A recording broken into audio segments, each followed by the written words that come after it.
You're listening to Cubicle to CEO, episode 210. We're hitting pause for a few weeks on airing new interviews to bring back underrated gems from our previous guests. We've compiled the best of pitching, lead generation, conversions, and customer feedback advice into 4 themed roundups. This third roundup in the series features 6 must-try conversion tips. I'll introduce each soundbite with the name of the guest and the original episode number and title it was pulled from, in case you want to go back and listen to the full conversation. The clickable links to all referenced episodes will also be listed for you below in the show notes. Tip number 1 is from Veronica Romney, episode 178. This non-webinar open house funnel generates 25% application rates for a high-ticket program, a multiple 5-figure investment. Veronica applied a very unique marketing strategy to bring in potential clients or students for her program Rainmaker Residency. And it's this open house strategy, which I don't want to compare necessarily this directly to something like a webinar because it's apples to oranges, but I think it kind of helps frame the idea because if you think about it, a lot of people in the industry who have high ticket programs, they funnel people into their high ticket programs by perhaps doing a training, a free webinar, where at the end, the call to action is apply. But the thing about webinars is the industry average for webinars are the numbers are actually quite low, like 1 to 3%, I think, as an average conversion rate for a webinar. That doesn't mean it can't be profitable. Like, we obviously had an amazing ride with the webinar funnel that we had for several years. However, what really brought me into your case study was your open house has a 25% conversion rate from attendee to applicant.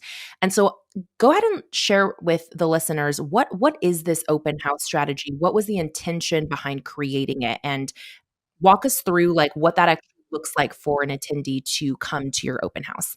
Yeah, it's a really fair question, and I'm a huge fan of alternatives because exactly how you said it. It's not that webinars are ineffective and they don't work. It's like when people said the email was dead. I'm like, no, email has never been dead. So like webinars still work, emails still work. These really sound and true, tried and true methodologies in the marketing world absolutely still work. I just knew for me that I literally attract people who host their own webinars.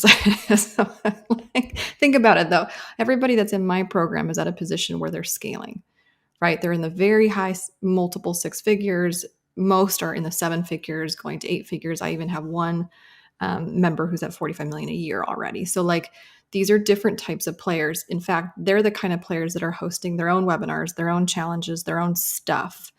So why would they attend mine if they know exactly how the protocol works? They know a minute 45, I'm going to pitch, like they'll see it. It doesn't make any sense.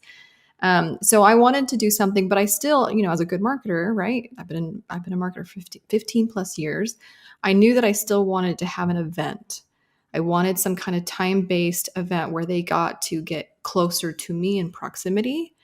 And then I had the opportunity to explain something that is radically different than what they're accustomed to. So I knew that I had to spend a lot of time addressing the logical buyer more than the emotional buyer. Let's put it that way. My CEOs, not that they're not emotionally based, but they're going to have more questions. And I'm involving a team member besides themselves. So there's going to be a lot of questions on their behalf. And I flirted with a couple different options. I thought about a town hall. I thought about a web. I thought a masterclass, all the things.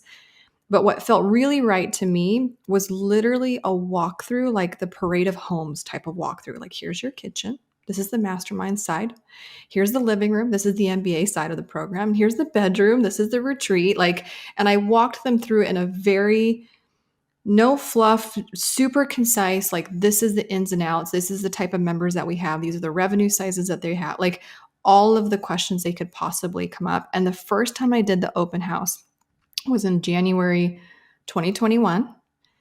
And one of the CEOs, Cullen, emailed me a 7-minute loom complimenting my open house in detail, step by step, all the things that he loved about it. True story. Wow. Mm-hmm. That's very impressive. And you're right. I think it's an even higher compliment because what you said about how knowing your audience is key. And that's something I want to pull out for all of our listeners. Even if you don't serve a similar market to Veronica, what she did so well is understanding who her people are. And like she mentioned, these are the people who are running the big challenges, the webinars, already have these very successful businesses. So to replicate a formula that they already use for their own audience would feel almost in a way, and like your husband said, you are nothing if not genuine. It's almost disingenuine. It's just something that is so expected. And I think the whole reason people are attracted to the work that you do is because everything you do is unexpected. And so um, I really love that you honed in on understanding who your audience is first, and then custom creating a marketing strategy based on that. Whereas I think most people, when they approach their marketing, they try to find a container that has worked well for other people. Like they'll look around themselves and say, oh, that person got to 7 figures using a webinar funnel, or oh, this person is really active on TikTok and they did this. And they use the container first and try to manipulate it to their audience versus the other way around. Tip number 2 is from Gloria Chow, episode 185, by Bro Marketing. She made 122K in her last launch by rejecting these popular tactics. Let's first start with like the list of essentially bro marketing tactics that you chucked out the window. So, first thing that you did was you revealed your price at the beginning. So, tell me about that decision. Why choose to state the price right from the get go? Traditionally, we're told by marketers you need to kind of get them to stay until the end, give them a chance to win an iPad, and kind of almost trick them into making a decision. And I think because of the inundation of people being like, I don't want another course, like, we're just so over it. I'm not sure that works anymore. Mhm. Right. So, in taking apart my messaging and going from February's launch to all of the work that I did around my own scarcity mindset, healing my own scarcity trauma, and the work that I did around, how I can support women of color, that journey led me to basically see the ways where I just brainwashed into the status quo, where it's like, well, everyone does this. So I had to do that. And that was one of the first things that I did because my ethical copywriter, Brittany McBean, she actually was the one that told me this idea. And she's like, more and more people are doing this. I don't think it's really common, but I think if you do reveal it at the beginning, it's going to be really powerful. And yeah, people are going to leave and they're going to leave the room, whatever. And that's fine. You have to lean into the space where you're not trying to attract every person. You only want the hell yes people. And when she said that, I think it's something clicked in my mind because I think before, as course creators, we just want everyone to love us. Everyone can join, right? But that's actually not the key to success. I found that the more polarizing, I'm not saying that you should offend people, but the more polarizing you are in taking a stand, actually people lean way in. Yeah, you're going to have people who are going to eject themselves out of the room, but that's fine. So when I did that and I revealed it, I saw the live chat going off and people were like, wow, this is amazing. Or some people were like, this just not for me right now. Bye. Or, people left and that's fine. But I saw that overall, when I did that, most people stayed on until the end, even without all these gimmicks about staying until the end, win an iPad, things like that. They actually naturally stayed until the end. It kind of almost took the pressure off because I literally say, here's something that I'm going to do. I know some of you might leave, but here is what I will show you at the end, right? It's going to lead to the next step. And no matter if you join or not, I will still give the value that I promised when you signed up for the webinar, which is to teach my CPR method. So most people did actually stay on to the end. I think that is so powerful because, to your point, I think some of those gimmicks that are often used in marketing can almost be a little bit infantilizing, right? It's like you're telling someone, I don't trust you enough as an adult human being to be able to make a decision for yourself on what's right for your business or an investment that you think is worthwhile or valuable. But instead, when you pre-frame from the very beginning, like, hey, this is exactly what you can expect today when you spend your time with me, and this is what it's going to lead to. And no, you do not have to join my program, but I'm telling you that's where this conversation will go. But either way, you're leaving the room with the value that you came for in terms of, the promise of the free class. I just think that's so empowering. I think that if someone shared that with me, I would feel even better about how I'm choosing to spend my time in that class. So I love that you had such great feedback. And to your point, that the people who were obviously not going to be the hell yes people just left and filtered themselves out. The second thing that I really thought was interesting that you did is around removing the value stack, which if you're listening to this, and I'm sure you've all been on a webinar and know what this is, but in case you don't, a value stack is typically at the end of the webinar when someone's pitching their offer, they are showing like almost an itemized list of all of the different features or benefits that you're going to receive by purchasing. They assign a value to each of those things, total the sum up, and then they usually slash the price into something significantly less. So it feels like a really great deal. Now, I'm going to insert my opinion here and say I don't necessarily think that value stacks are inherently wrong, but I do think Gloria has a really great reason for why she felt like this wasn't necessary for her class. So, Gloria, I would love to hear your take on this. Well, I think traditionally from the funnel bros, right? The ones that kind of paved the way for the industry, in the beginning when we're creating courses, we just did what they did, right? Because they were the ones that were doing it the most. So we are like, okay, this is what it is. Again, it's all about decolonizing your mind. And so as I was doing the work and figuring out what is really true for me and what is just me being imprinted by someone else, I looked at the way that I gave into that by stacking all the value. And I felt like it didn't really convince people, because if it did, then obviously when I took it off, the sales would be less, right? So even Mhm. though I did value stack in our earlier launch and our later launch, I decided to take away all those numbers. And people really loved it, because I actually talked to someone else and they said, oh, like they're rolling their eyes. They're like, I hate it when people say you can get all this for $9,999 today for $50. Like what you said, it's almost tricking someone and it's a little insulting, I Mhm. think. And it almost sounds like an infomercial. So I Mhm. decided to not do that. So I took away the entire column. And I could have said, because we do have a PR database, which now is built on Airtable, got 80,000 contacts. I could say something like, normally softwares like this would be X, Y, and Z, right? Mhm. But I think there's a difference between like saying that and being like 10,000, 10,000, 10,000. So for me, it's more of an anecdotal like evidence of this is how much it would actually cost, and not saying this module here is 500, because no one knows what the value of each module is, right? Like there's no real like barometer for that. So yeah, I took all of that away and I just revealed the final price. I totally see your point there, distinguishing between inflating prices artificially so that you can have like a nice even number to come down to. What I mean by that is, often in bro marketing, it's like, okay, if you want to sell your course for $1,000 and you want your value stack to be worth 10,000, so you can say, oh, look, it's basically like 90% off, right? And assigning random values to, like you said, modules or the value of the Facebook group or whatever, when it's not really rooted in any sort of like evidence based context, versus, like you said, it does sometimes makes sense to actually share, oh, this type of access to information or this level of support is actually X amount of dollars in the marketplace. Yeah. But you're going to get a better value here today.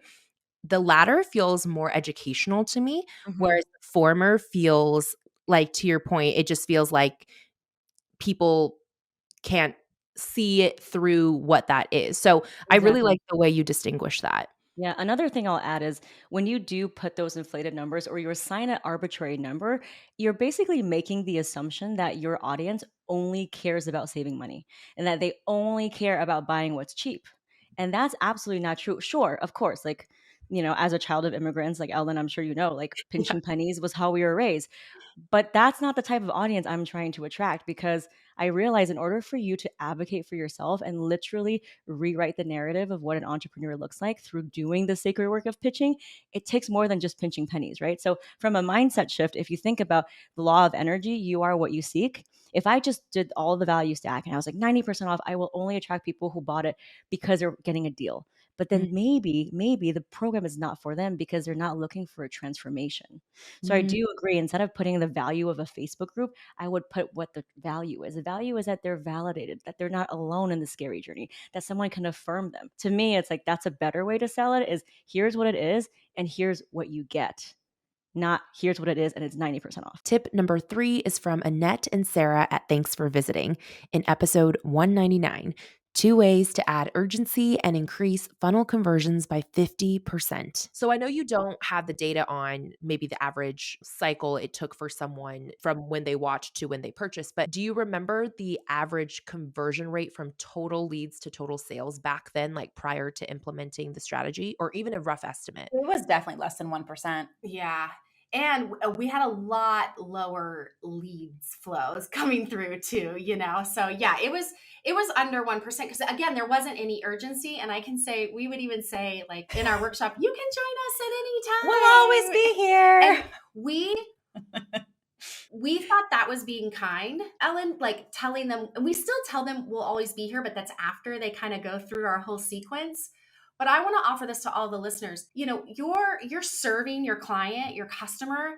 They need some encouragement. We are humans. We will waffle. We need guidance in making that decision. So, we had resistance to putting timelines in and that sense of urgency and that extra email before maybe because our price increases. I think we should say that to the listeners. Our price increases when our deadline funnel comes to the end. So they can join at a discounted rate immediately for about 72 to 96 hours after they watch our workshop. Mm-hmm. And so they can join us at any time. So we feel really good about that. Like, you are always welcome into our community. However, we reward them with a lower price and taking action. So we reward them for taking action. And so I just want the listeners to know that, like, it's not sleazy or salesy. People need encouraged to make a decision. We need that push over the ledge, or we'll just waffle around forever. And there is a buyer out there. I am one of them, who I want to buy from someone who's confident. I want to buy from someone who loves the product that they have created.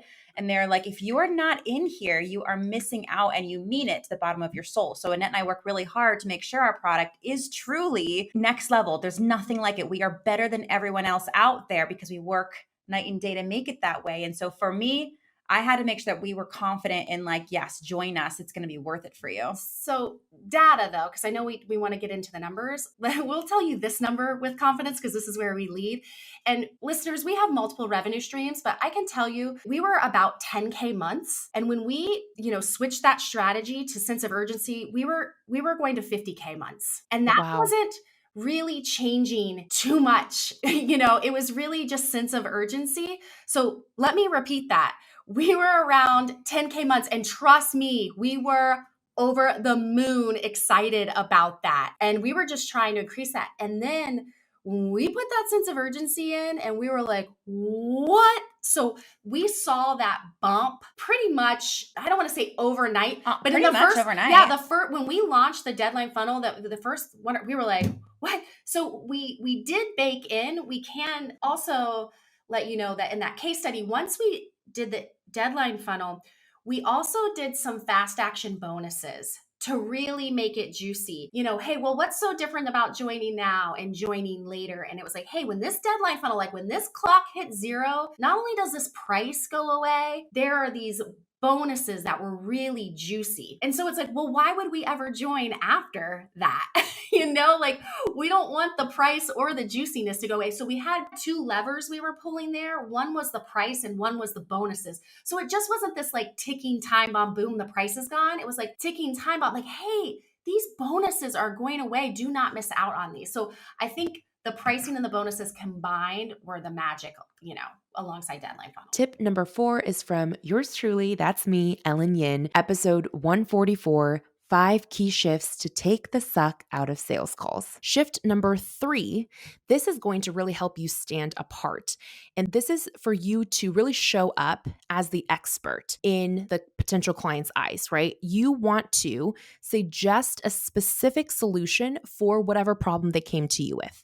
Now, what most people do is when they get on a discovery call, they use the discovery call time as the time to basically lay out all possible services and offers and basically walk the person through, different packages, different services, the pricing, the deliverables. Honestly, it's so overwhelming. And if you are currently using your discovery call time to share all of these nitty-gritty details, I'm sorry to tell you, I think you're doing it wrong. But the good news is it's a really, really easy fix, okay? If your content is designed to convert, it's supposed to move someone through the stages of awareness. And ultimately, your content should be painting the picture for someone of what it looks like to work with you, right? What they can expect if they hire you, what transformations and results you have created for other people, your current clients, your past clients who have already worked with you. So they should already be pretty clear on the process of what working with you looks like. So you don't have to waste time on a discovery call explaining to someone every nitty gritty detail of all of the different potential ways that you could help them. That's not what they're there for. In fact, the more options you present to someone, the less likely they are to make a decision. This has actually been scientifically proven that if you give someone too many options, I can't remember the exact statistics, but basically the finding was that if you give someone too many options, like if you place in front of a potential shopper too many products, they actually spend less money than if you gave them less options. It's because the information overload can be very overwhelming and it creates confusion and indecision. So when you show up with an a la carte menu and you lay out all the possible ways you could help someone, it's actually not very helpful to that person. What you want to do instead is suggest a specific solution or service based on what they have already communicated to you. So, ideally, if someone's on a sales call or a discovery call with you, they should have already filled out an intake form or a client application form. If you don't currently have a form that someone's filling out before they get on a call with you, that's an easy fix that you can also implement right away. And it's important to do this because collecting that information is going to save you time on the call from asking questions that you could have easily done the research on ahead of time, but also it allows you to better guide that conversation and know what to ask for clarification on, and how to dig a little deeper to really pull out the needs of that specific client, right? You should already have pre-filtered them so that you know what their budget is. You know exactly what their needs are. You know how they define a successful outcome if they hire you for this service. And based on all of that, you personally, in your head mentally, can filter through all the potential ways that you could help them and determine, as the expert, which service is actually going to be the best fit for them, that's going to create the best results based on what this client wants. And if you can show up and give them that very specific suggestion, they are going to feel so much more confident in investing in you because you have cut out so much of the legwork for them and you've told them, look, I have experience, right? Working with clients in your situation. I have experience producing the results that you're looking to achieve. And based on what you've told me, based on your budget, your needs, your timelines, all of these other factors that I've sat here and listened to you today, this is what I believe would be the best way for us to move forward. This is what I recommend to you. And then now the ball is in their court and they get the autonomy to decide whether or not that solution is going to be the decision that they are going to move forward with, right? But ultimately, you have given them a clear path as to what's next. So that is shift number 3. Make sure you are suggesting a specific solution instead of laying out every single way that you can help someone. Tip number 5 is from Kim Kaup, episode 117, Your MBA in Creative Negotiation. How Kim Kaup got a client to pay her $15,000 over asking price after they initially said no. This client came back to you. They said, look, we'd love to work with you, but we simply don't have the budget. For most people at that point, they feel stuck, right? They're like, okay, I guess it's not meant to be. We're walking away because one of us has to give. How did you creatively approach and problem solve this situation? I think what I've learned over the years, and by the way, for anybody listening, this is not a lesson that I knew out of the gate. This is like a hard and fast. I think it took me 6-7 years and lots of bruises and lots of bumps to finally learn this. But hopefully by hearing this from me, it will save you 7 years of bumps and bruises. But what I realized very quickly is 2 things. Number one, the majority of times that you hear no is via email. You have sent a proposal. I'm sure you designed it beautifully in Canva. It has all the bells and whistles. You sent it off. You're like, oh, my creation is amazing. And then you get the email back that's like, wah, wah, no. And again, most people, to your point, Ellen, say, okay, the answer is no. I either have to just take no, or I have to do it for free or at a discount that maybe I don't want to do, or maybe I don't need to do at this point. And to that, I say, and I'm sure some people are going to cringe right now hearing this, but pick up the phone. You have got to pick up the phone and get to the bottom of the no. Why are you getting the no? What is the actual core thing that they are saying no to? And then once you kind of peel back the onion layers, why, what, okay, like tell me more, get to the core of the no. Then you have to put on your creative hat. You have to get super creative and say, okay, I hear what you're saying. I hear what you're doing. And how can I get creative? So in this specific example, picked up the phone, got on the phone with the client and said, I thought you loved this idea. I thought you were excited to work with us. Like, tell me more, like what's going on? Why do you have to say that no? And they said flat out, this was probably around November-ish. And so they said, Kim, it's November. My budget in the marketing department has been spent down over the year. And now, I have to make this $30,000 that I have left go until December 31st.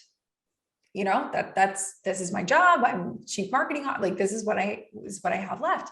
And I said, okay, I hear you. What we are facing is you have a limitation, because that's kind of, if you think about it like a piggy bank, that's all you have left in the piggy bank. You have $30,000 left in the piggy bank. And then I asked two creative questions that I encourage everybody to ask, which is number one, is that the only piggy bank? And what I mean by that is, yes, that was the marketing budget, but was there a social media budget? Was there an ad spend budget? Were there other budgets to play with? So number one, is that the only budget that you have, or are there other budgets? And number two is, tell me more about the budget you have. And what we learned with that second question was, okay, that budget was good until December 31st. Well, what happened on January 1st? Well, the piggy bank, adding a little sound effect, it filled back up. And that was the next year's budget. And so what I said was, okay, I hear you.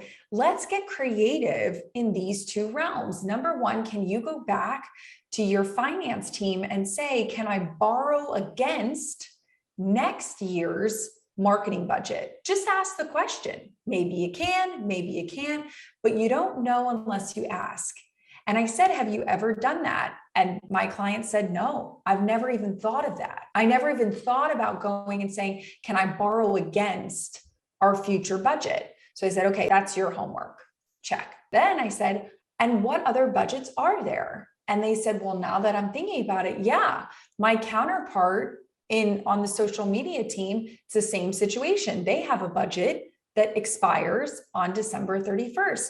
And I said, okay, well, if we revamp our proposal, if we maybe include some other parts of this initiative and kind of figure out maybe we include some social media, would your team be open to that? And the client was like, again, I don't know, I have to go ask, but I don't see why not. The solution would basically be falling in their lap. And for our team, we only have to work with you instead of you and hiring a totally separate company. So doing those two questions, we were able to drill down and see there is more money. You think there's not more money, but there is more money. And so that's why those two questions, I always say, if you're kind of getting that no, keep asking questions and figure out where those creative ideas can come in. And finally, tip number 6 from Heidi Zach, episode 121. How Third Love acquired 1 million customers in 3 years. How did you actually get your very first customers for Third Love? How did you enter the marketplace when you're basically attracting people to a shopping channel that they were not used to for this type of product? Yeah. So if you go back to 2013, it was really the beginning of kind of advertising on Facebook. It was, a time when Instagram was just starting. You couldn't even advertise on Instagram. So, the ecosystem of digital looked really different. So Facebook was definitely a major way that we built our brand in those early days. But specifically, that worked okay, but it wasn't great, right? Because we were trying to sell this idea of we make more comfortable bras. Like we are going to exceed expectations of anything that you've had before. And I think for a lot of women, and granted, no one knew our brand. So people are like, Third Love, who's that?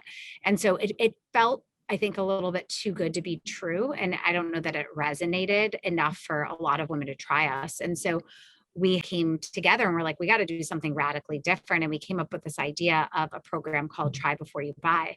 And really what we came to find out through a lot of research was that women were they didn't believe us and they weren't willing to take a risk on a new bra company. Like why? And so to de-risk the situation for them, we said, we'll send it to you for free. You don't have to pay for it. We'll send it to you. You take the tags off, you wear it, make sure it fits, wear it for 30 days and then send it back if you don't love it. And most women kept it. And through that program, really, you think about the ethos of what that meant. We were basically saying, like, I believe that if you try these bras, that you're going to keep them and you're going to love them and then you're going to come back. And that I believe in it so much. Like, I don't even need you to pay for it up front. Like, I trust you that you're going to find something great.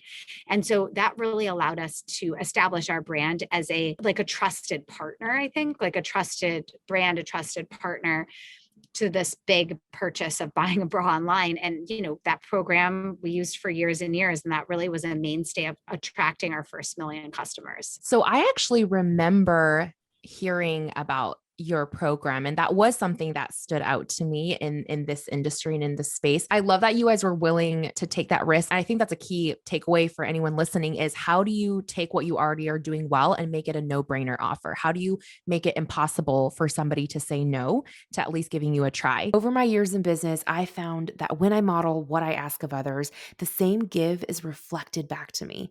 So if you're hoping for more action taking from your audience when you make an ask, practice taking action when others ask you. Now, if you want a chance to practice and pay it forward today, would you please rate our show 5 stars? Simply scroll above or below on whatever app you're listening to until you see the tap to rate, call out, and tap 5 stars. That's it. It's so easy. And you don't even have to write a review for it to go a long way in helping us keep the show running and free for all of you. Keeping my fingers crossed, I can count on your support, friend, and wishing you the same engagement returned on your next call to action tenfold. Also, we're wrapping up this series next Monday with the final roundup on collecting customer feedback. I'll catch you then.